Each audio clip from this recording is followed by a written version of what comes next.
Meeting এর রেজুলেশনের আলোচনার জায়গাটুকু কেটে কোন গুপ্ত এক লোক মন্ত্রণালয় থেকে আলোচনায় যতটুকু হয়েছে অতটুকু কেটে দিয়েছে, কিন্তু তার নিচে যে রয়েছে চিলে কান নিয়ে গিয়েছে, শুনেছে চিলের পিছনে দৌড়াচ্ছে, একবারও কানে হাত দিয়ে দেখে না আমার কানটা রয়েছে কিনা।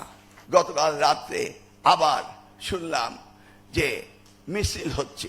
কোথায়? জাহাঙ্গীরনগর বিশ্ববিদ্যালয়ে ভিসি রয়েছেন, ঢাকা বিশ্ববিদ্যালয়ে মিছিল হচ্ছে, জগন্নাথ কলেজের ইউনিভার্সিটি ভিসি রয়েছেন, সেখানে মিছিল হচ্ছে।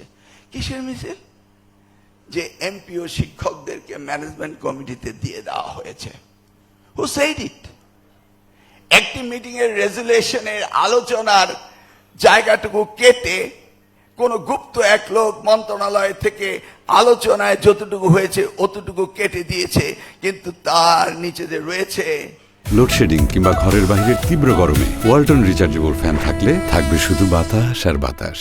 মাননীয় মন্ত্রী সেটাকে দেখবেন, পরীক্ষা নিরীক্ষা করবেন, তারপরে সেইটার প্রজ্ঞাপন জারি হবে। সেই জায়গাটি ওই চিঠির মধ্যে রয়েছে, সেই জায়গাটুকু না দিয়ে পত্রিকায় ছাপিয়ে দিল, আর সেটাকে নিয়ে বিশ্ববিদ্যালয়ের অঙ্গনের ছাত্ররা তারা মিছিল শুরু করলো। মানে আই ডোন্ট আন্ডারস্ট্যান্ড। একটি বিষয়ে সিদ্ধান্ত নিতে হলে এটা আলোচনা হবে আলোচনার টেবিলে, সেখান থেকে রেজুলেশন হয়ে আমার কাছে আসবে। সেই রেজুলেশনের সিদ্ধান্ত কি মন্ত্রীর সিদ্ধান্ত? এটা কি রাষ্ট্রীয় সিদ্ধান্ত? এটা কি প্রধানমন্ত্রীর সিদ্ধান্ত? এটা কি দলীয় সিদ্ধান্ত? একবারও ভাবে না। চিলে কান নিয়ে গিয়েছে, শুনেছে চিলের পিছনে দৌড়াচ্ছে, একবারও কানে হাত দিয়ে দেখে না আমার কানটা রয়েছে কিনা। স্ট্রেঞ্জ পরিবর্তন। আমি তো 2001 থেকে 2006 মন্ত্রী ছিলাম, প্রতিমন্ত্রীর দায়িত্বে ছিলাম।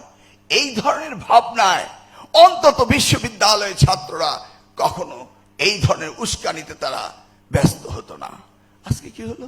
উস্কানিতে তারা ব্যস্ত।